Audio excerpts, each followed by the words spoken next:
Hi everyone, good morning! Welcome back dito sa ating channel. It's me again, Raven guys.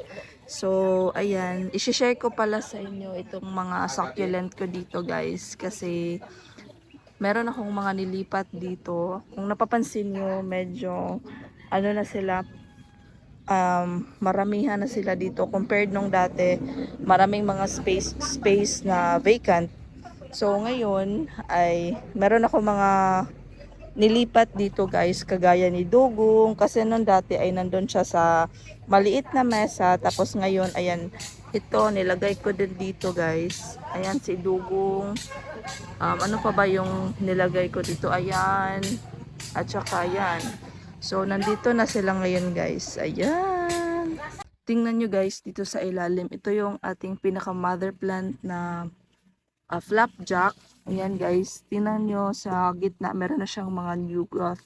At saka, ang ganda ng kulay dito guys, kasi pumupula. At saka, itong mga nagsisilakihang mga aloe ko dito, ayan, may papalabas na flower na dito sa gitna guys. At saka ito, ayan, namumulaklak siya ng madami. Ayan. Tingnan nyo guys, itong ating purple delight, ayan, napakalaki na din guys. Tingnan nyo yan. At saka ito napakalaki na kasi na-transfer ko siya sa malakihang pot. At ito din, ayan guys, kung napapansin nyo, meron na siyang mga flowers dito at lumalaki na din itong succulent na to guys. So, yan sila lahat dyan, banda patungo doon.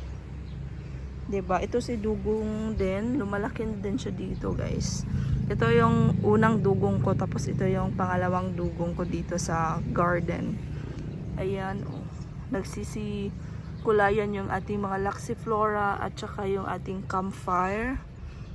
Ayan guys. Tapos, meron pala akong transfer dito guys. Nung dati ay nasa maliit siya na pot si Adolphi. Tapos ngayon, transfer ko siya dito sa medyo mas malaki ang pot. Compared nung dati. So, ang ganda ng kulay kasi napaka-stress niya dito. Ayan. Ito din napaka-stress, naging yellow yung kanyang color. 'Di ba? So ang ganda. Kakadilig ko pala nila ngayon, guys. Kaya medyo mamasa-masa yung kanilang soil mix. Ayan yung iba natin. Tapos yung Heart's Delight, guys, kung napapansin niyo, meron siyang mga bumps dito. Kasi nung dati medyo pa to, parang plain lang yung kanyang leaves, tapos ngayon meron ng mga bumps guys. Kasi nilagay ko siya dito sa naarawan. Tapos ito pala yung gusto kong i-share sa inyo guys, itong mga aloe ko. So kung napapansin nyo, nilagay ko sila dito sa full sunlight, tapos nilagay ko sila sa same area, itong mga aloe ko. Kasi noon dati, watak-watak yung kanilang lugar. Tapos ngayon, yung iba nandito sa dito. Tapos yung iba nandyan, yung iba nandun, yung iba nandun sa kabilang garden. So ngayon, pinagsama ko sila dito sa isang maliit na lamesa ko dito sa labas. Full sunlight. So, ayan na sila dito guys. Kung napapansin nyo, napakaganda ng mga kulay kasi super stress ng mga dahon nila. Ayan. 'Di ba? So plano ko guys na magparami ng mga ganito. Ayan. So yung iba unti-unti ko nang nilagay sa mas malaking pot kagaya niyan. Ayan, napakakulay, 'di ba? Tapos itong mga to guys, bala kong i-transfer na naman ulit sa mas malaking pot kagaya nung nandun. So ayan guys, kung napapansin niyo, 'di ba, ang ganda ng mga kulay kapag sun stress yung ating mga hybrid aloes. Diba? So, marami pala akong ganito dito. Marami pa akong mga hybrid aloe doon sa kabila guys, pero maliliit pa sila. So, yung nilagay ko dito ay yung mga medyo may kalakihan na. Kasi full sunlight itong mga to dito. Yung iba ko doon, bagong repot. Kagaya ng ganito guys, ganyan kaliit yung iba doon sa kabila. Update na din dito sa ating kabilang mesa.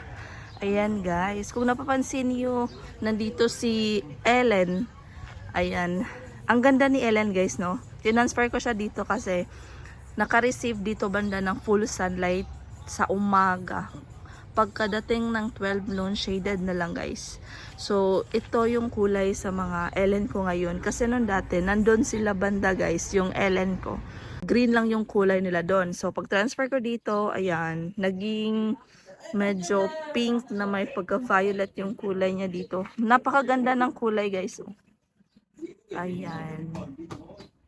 'Di ba? Tapos yung iba dyan, bagong dilig. Ayan, 'di ba?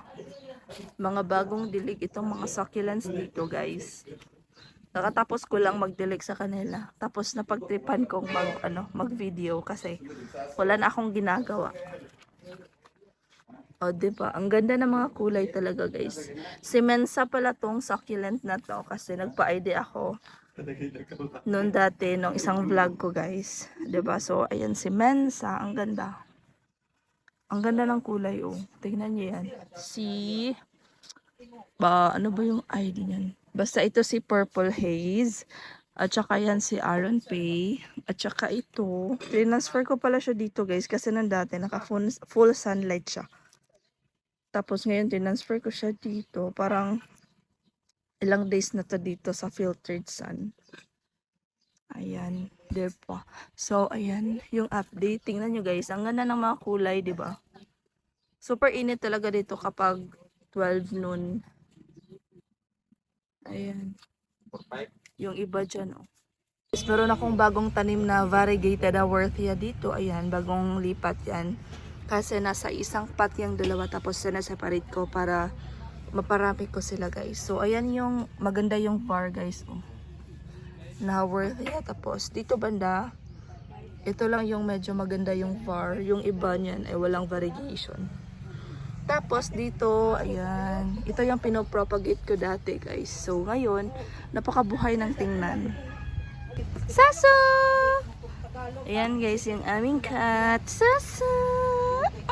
So dito siya nagtatambay sa ating garden. O, diba? Nandito si Sasu. Sasu ba? Sasu! So, ayan guys. Tingnan nyo si Mandazay at saka si Marinay. Ang ganda kasi napakalash ng tingnan guys. Oh, tingnan nyo naman yun. Oh. Oh. Ang ganda no? Kapag maramihan na talaga. So, ayan yung mga succulents guys natin. So, dito na lang muna itong vlog na to. Just updating you sa mga bagong arrangement ko dito sa ating garden. Kasi medyo ito lang yung bagong ginawa ko dito sa ating mga succulents ngayon. So, thank you so much guys for watching. I hope you enjoyed this video. Bye-bye! Enjoy your day everyone and God bless you all.